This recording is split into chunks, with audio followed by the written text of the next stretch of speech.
সাতক্ষীরার কালীগঞ্জের তাঁতপল্লী খ্যাত নলতা গ্রাম এখন পরিচিত সার্জিক্যাল গজ ব্যান্ডেজের গ্রাম হিসেবে।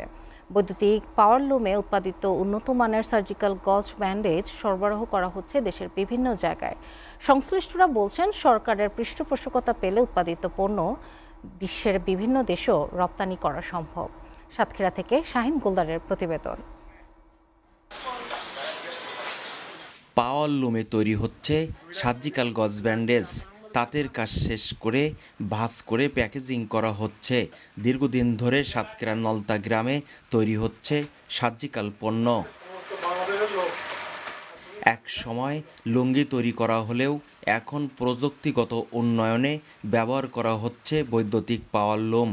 স্থানীয় 10,000 মানুষ কারখানায় কাজ করে জীবিকা নির্বাহ করছেন। এক সময় নলতায় উৎপাদিত গজ ব্যান্ডেজ সরবরাহ করা হতো ভারতে। বর্তমানে দেশের 80% চাহিদা পূরণ হয় এখান থেকে।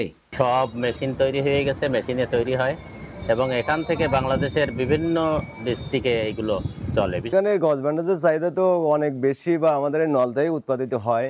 যে যখন যে চায় সে তার সঙ্গে সেই মাল দেওয়া হয়। তবে ব্যবসায়ীরা বলছেন, উন্নত প্রশিক্ষণ ও স্বল্প সুদে ঋণ পেলে এসব পণ্য বিদেশে রপ্তানি করা সম্ভব। সেটা ছিল ছোটোখাটো, আমরা কমিশনে কাজ করতাম, এখনও কমিশনে কাজ করি। আর এর থেকে আমাদের আস্তে আস্তে আমি এটাকে পরপর আমার 25 থেকে 27টা মেশিন ছিল, কিন্তু মেশিনের যেহেতু শ্রমিকের অভাবে মেশিনটা আমি ছেড়ে দিয়েছি। আর এই শিল্প সম্প্রসারণে সব ধরনের সহযোগিতার আশ্বাস জেলা প্রশাসকের। আমরা তো আসলে এগুলি প্যাট্রোনাইজ করা আমাদের দায়িত্বের মধ্যে পড়ে।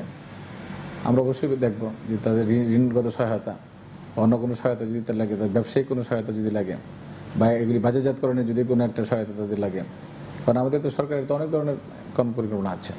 নলতা গ্রামে সার্জিক্যাল গজ ব্যান্ডেজ তৈরি হচ্ছে ছোট বড় মিলিয়ে 1763টি পাওয়ারলুম ও 43টি হ্যান্ডলুমে। Shahin Goldar, SA TV, Satkhira.